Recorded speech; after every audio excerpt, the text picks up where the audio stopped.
A ver, hoy vamos a meternos en un tema que, de entrada, suena casi imposible.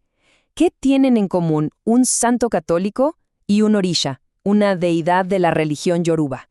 ¿Cómo es que estos dos mundos, tan lejanos en apariencia, terminaron conectados? Es una historia increíble.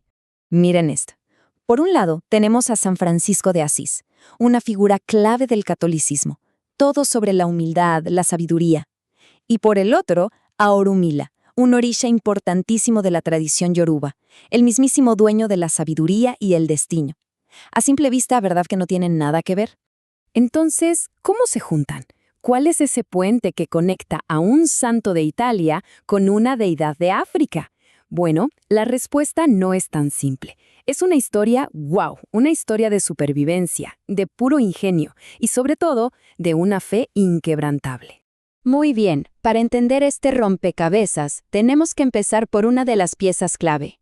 Y esa pieza es Orunmila. Vamos a conocerlo bien, a entender quién es realmente el testigo del destino en su propia religión. Ok, su apodo más importante es El Eripín. ¿Y qué significa? Significa el testigo de la creación. La historia según la mitología yoruba es increíble. Se dice que él fue el único ser que estuvo ahí, presente, cuando el dios supremo, Olodumare, le dio un destino a cada alma que iba a nacer. Imagínense eso. Por eso se dice que Orunmila conoce el futuro de absolutamente todos. Pero ojo, su poder va mucho más allá de solo saber qué va a pasar. Orunmila es el orisha de la sabiduría, del conocimiento, de la adivinación. Y esto es súper interesante. A diferencia de otros orishas que representan, no sé, el río o el rayo, él representa el intelecto, la ética. De hecho, fue a él a quien Olodumare le confió Ifá, que es este oráculo, este sistema súper complejo para poder guiar a la humanidad.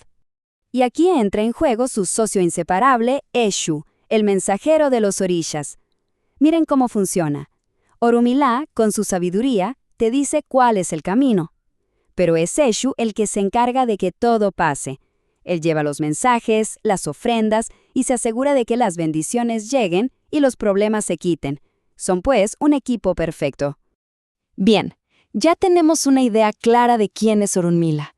Ahora viene la parte difícil de la historia. ¿Cómo es que este orisha cruza el Atlántico y termina vinculado con San Francisco de Asís? La respuesta, lamentablemente, está en uno de los capítulos más oscuros de nuestra historia. Es la historia de cómo una fe tuvo que esconderse detrás de una máscara. Pensemos en esto. Entre los siglos XVI y XIX, millones de africanos, muchos de ellos del pueblo yoruba, fueron arrancados de sus hogares y esclavizados en las Américas, especialmente en lugares como Cuba y Brasil. Y al llegar, se les prohibió todo, incluyendo su religión. Su única opción para que su fe no muriera era adaptarse, ocultarla. Y aquí viene lo impresionante, porque la persecución, a pesar de todo, no logró destruir sus creencias. Al contrario, la obligó a evolucionar, a transformarse de una manera que es simplemente brillante y creativa. La estrategia fue esta. Tal cual, para poder seguir rezándole a sus orishas sin que los castigaran, empezaron a asociarlos con los santos católicos que sus amos les obligaban a venerar. Era literalmente una máscara. Podían estar rezándole a un santo católico en apariencia, pero en su corazón se estaban comunicando con su orisha. Ahora que tenemos todo este contexto histórico, ven, ya podemos empezar a juntar todas las piezas. Es el momento de resolver el misterio y entender por qué ocurrió este fenómeno conocido como sincretismo. Pero claro, la pregunta es, ¿por qué San Francisco de Asís, con tantos santos en el catolicismo, por qué justo él? Pues para nada fue al azar.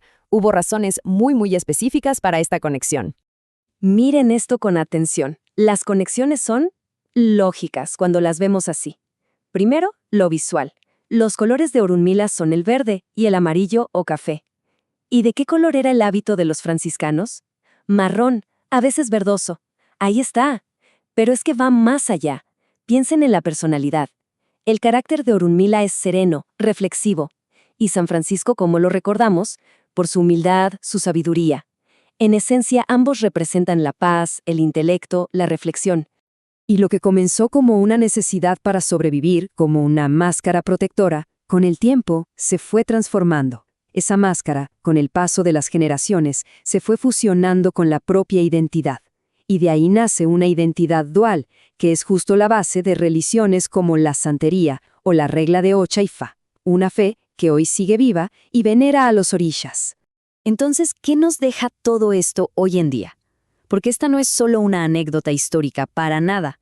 Es un testimonio poderosísimo de lo que es la resiliencia cultural. Para un practicante de esta fe hoy, Orunmila y San Francisco no son dos cosas separadas, son las dos caras de una misma moneda espiritual. Se puede hablar de uno y estar invocando al otro. Es una fe que ha logrado honrar sus raíces africanas y al mismo tiempo integrar la herencia católica. Entonces, para resumir este viaje increíble, empezamos con Orunmila, el sabio que conoce el destino.